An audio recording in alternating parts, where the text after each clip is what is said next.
જામનગરના હાપા જલારામ મંદિરે ગઈકાલે રવિવારે ખજૂર અન્નકૂટ દર્શનનો કાર્યક્રમ યોજવામાં આવ્યો હતો।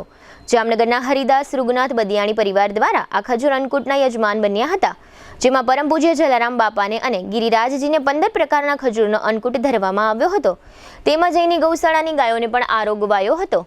આ પ્રસંગે સેંકડો જલારામ ભક્તોએ ખજૂર અન્નકૂટ દર્શનનો લાભ લીધો હતો। આ તકે જીટીપીએલ જામનગર ન્યૂઝના મેનેજિંગ એડિટર જયસભાઈ રૂપારેલિયા તથા તેમના પરિવારજનોએ પણ અન્નકૂટ દર્શનનો ધર્મલાભ પ્રાપ્ત કર્યો હતો। આ અન્નકૂટ દર્શનના કાર્યક્રમની સાથે સાથે પૂજ્ય જલારામ બાપાને થાળ અને મહાઆરતીનો કાર્યક્રમ પણ યોજવામાં આવ્યો હતો। બદિયાણી પરિવારના સંદીપભાઈના જણાવ્યા પ્રમાણે આ અન્નકૂટ દર્શનમાં જુદા જુદા 15 પ્રકારના ખજૂરનો સમાવેશ કરવામાં આવ્યો હતો। યજમાન પરિવારના સંદીપભાઈ બદિયાણીએ સમગ્ર આયોજન અંગે આપેલી વિગતો પ્રસ્તુત છે। આજરોજ અમારા પરિવાર હરિદાસ રૂગનાથ બદિયાણી તરફથી જલારામ હાપા મંદિરમાં ખજૂરનો અન્નકૂટ કરવામાં આવેલ છે, જેમાં લગભગ 10-15 જાતની જુદી જુદી ખજૂરો ધરાવેલ છે અમે લોકોએ।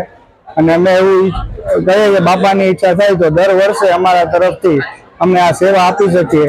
આવતા વર્ષે બી આવો જ મોકો અમને મળે તેવી અમારી ઈચ્છા છે। અને આ પ્રથમ વખત આ જલારામ મંદિરે હાપામાં આ ખજૂરનો અન્નકૂટ કરવામાં આવેલ છે। જીટીપીએલ જામનગર ન્યૂઝના પ્રાયોજક જામનગરમાં દુખાવાથી પીડિત દર્દીઓ માટે એક આશાનું કિરણ લઈને આવ્યું છે બોડીફાઈ વેલનેસ। ફ્રી ડેમોનો લાભ હજારો લોકો લઈ રહ્યા છે। આપ પણ દુખાવાથી પીડિત હોય તો ફ્રી ડેમોનો લાભ ઉઠાવો।